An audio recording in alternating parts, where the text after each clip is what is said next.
Hello everybody and welcome back to Castlevania Symphony of the Night Retranslated. We've just made our way through one of the two cathedral towers. Actually, two of the three cathedral towers, I believe. We're about to head up to an area that's sort of near Dracula's throne room. Now, we're not going to be able to make our way into that yet. But there's a pretty badass area nearby with one of the best soundtracks in the game. It sounds like it was composed by Megadeth. We have a cutlass. Let's take a look at that. The cutlass is going to give us more strength. Let's see how it attacks. It's about the same. That's good. No special abilities still, but a little bit more strength. Again, not bad. We'll head out to the right. See what this new area is called. Didn't put the name on it.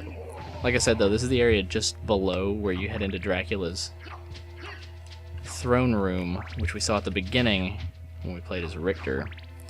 There was a red carpeted staircase that led up,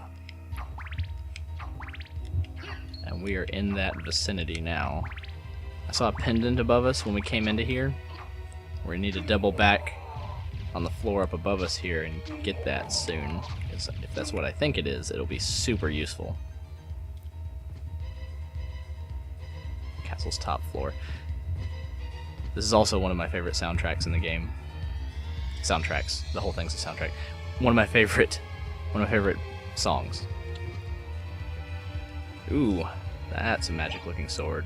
Tirung. But if I remember Tirung correctly, it says it's cursed. I don't remember what it does. Let's try to hit with it. It might just go right through enemies.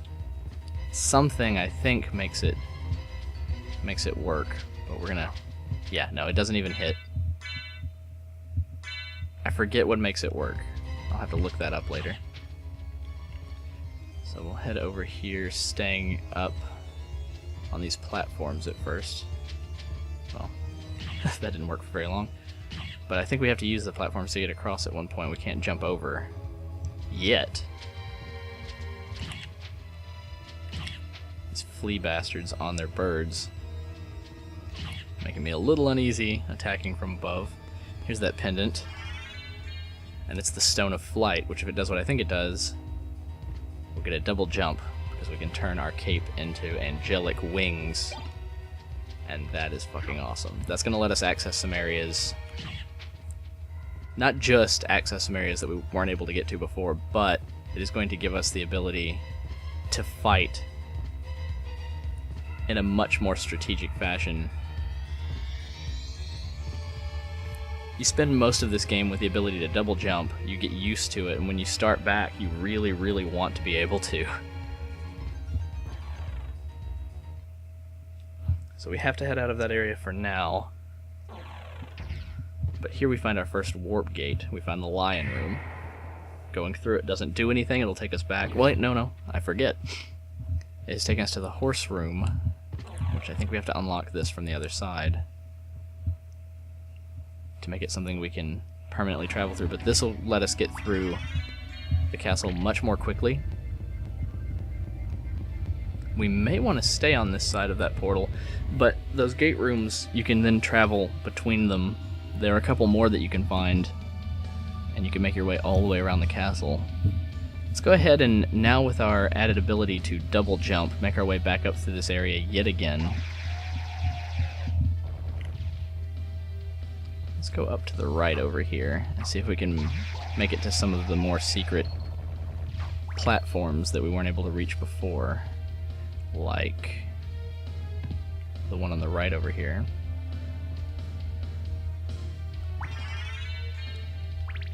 We're gonna start finding a lot more secret items now that we can double jump, and those are gonna give us quite a bit more of an advantage. Another heart container. Heart max, rather. That sounds like Zelda when you say it that way. Alright, and do we want to go anywhere else down below us? I don't think so yet. We're gonna head back up.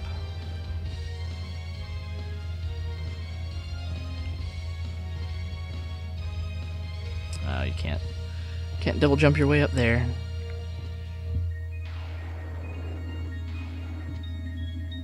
I love the lightning and all of the elemental effects, just depending on where you are in the castle.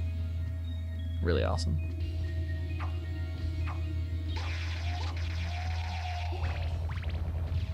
Now that we can double jump, we're going to have a couple more things opened up to us in this laboratory area.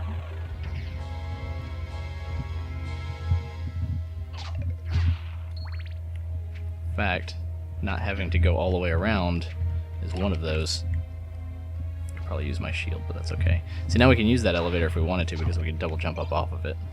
We don't need another short sword, though.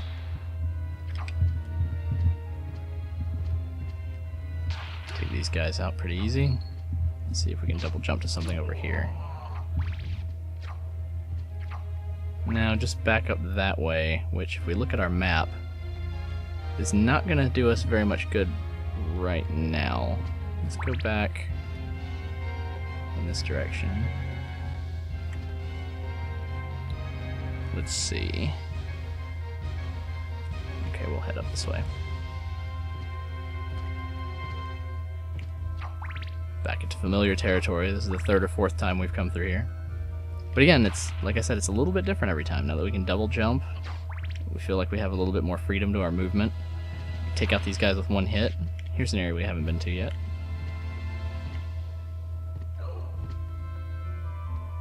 And it's another... This area is not on our map.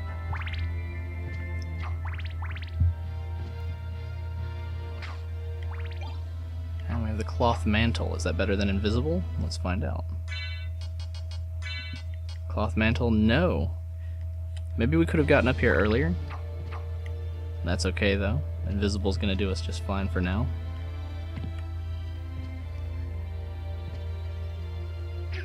Oh.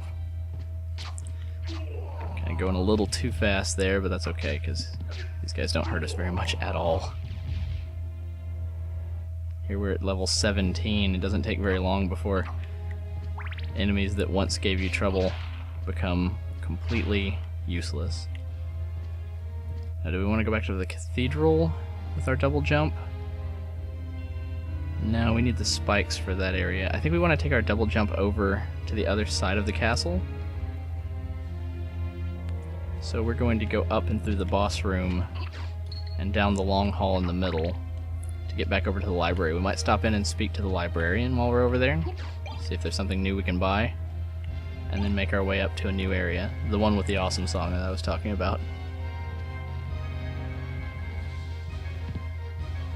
This is a badass room for such a simple, cheesy boss fight there at the beginning. It's pretty badass. It has its uses later, and we will have to come back to it once we can fly. Again, spoilers. You can fly in this game.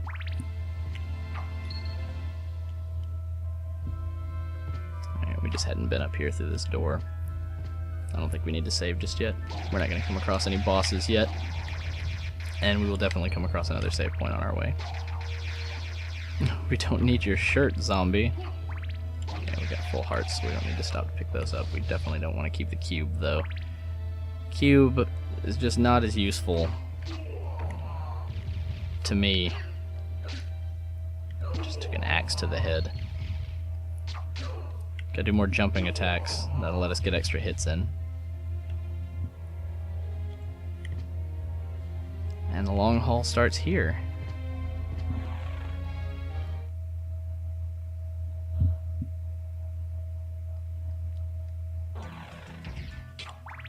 So now we can go back through, and these the ball guy and the Cthulhu guy that were once sort of mini boss-ish shouldn't pose as much of a threat. Should be able to cut through them pretty quickly. Actually, I don't even know if I don't think they're on this level. They're on a lower level, which I don't think we're going to need to worry about, because we're going to go across all the way.